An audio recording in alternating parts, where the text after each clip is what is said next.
for a full round. So, Mr. Barrett, you have the floor for 5. So, Mr. Moore, it's going to be incredible, if not impossible, for Canadians to believe that CBSA has no idea who authorized GC Strategies to ink the requirements for a $25 million contract and then get awarded that same contract, and nobody knows. Nobody knows, and you offered some names. Then, when pressed by Mr. Brock on if those names were those responsible, you said, "Well, no, that's not what I'm saying." But you're not able or willing to tell us who. And then Mr. Hayes tells you that one of those individuals wasn't even there. So it's hard to believe. So, in any other business, in any other environment, there would be serious repercussions. You said, sir, on ArriveCAN that you are, quote, you said, "I'm accountable for failures," end quote. These are massive failures, the likes of which have not been seen in decades in this country. Have you offered to resign? No, I've not offered to resign because I'm actually very proud of what we've achieved over the last 6 years. That's shameful. There's nothing to be proud of in this. And I would, if I had time, I'd dig into the supposed cost savings. But the paper-based applications, those were human costs. Point of order, Chair. Yes, Ms. Shanahan, point of order, please. Again, the shameful treatment of our witnesses who are official before us. Actually, it is the decorum in committee. It is Standing Order 117. So she's calling it shameful, and Chair, I call upon you to ensure the respectful treatment of the witnesses that appear before us today. And so, Ms. Shanahan, Shanahan, your point of order is that you're entitled to call a member shameful actions, but the member cannot refer to the statements from a witness as shameful? I am saying that the words that the member used the same word, Brenda, with the witness, it's in questioning a witness, is not appropriate. It is inappropriate to this committee. Your cover-up is inappropriate. To call a civil servant to call upon a civil servant to resign and then to say that is shameful. That is not worthy of this committee. We are here to ensure the accountability of civil servants, and we take that work very, First, you know, it is my practice both to give members latitude to ask their questions and I think more unique for this committee to allow witnesses to respond fully, and I seldom cut them off because I think it is a benefit for this committee to hear answers.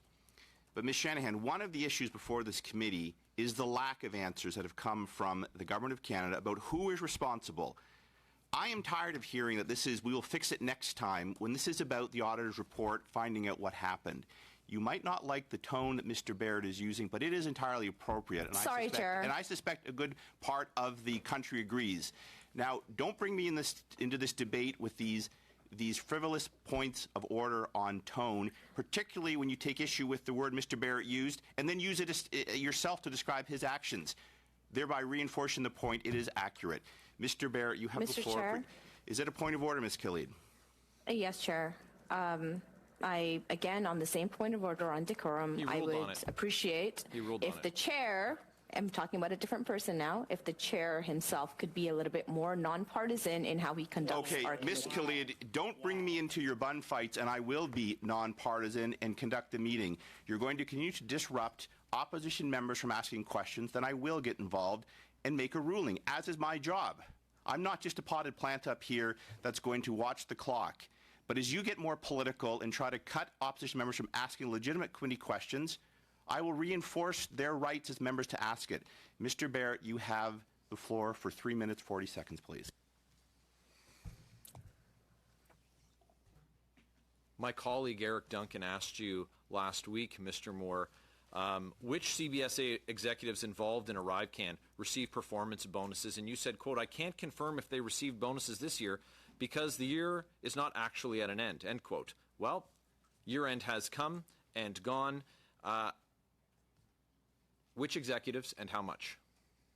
So I'm not able to answer that question because I'm not responsible for executive performance bonuses. Well, that wasn't your answer last week, sir. You said that you weren't able to provide the answer because the year-end hadn't come, not that you weren't responsible for it. So let me ask you a question with precision that you will be able to answer. Did you, sir, receive bonuses for your work? I think, as I said last week, I did receive some performance pay during the periods when while I've been the CFO. But also, I want to come back to your previous question, actually, with respect. So $60 million in waste, along with allegations of fraud, forgery, and corruption, and this Arrive scam sees executives like yourself taking bonuses. You said, and I quote, "I'm accountable for failures," end quote. You said that today.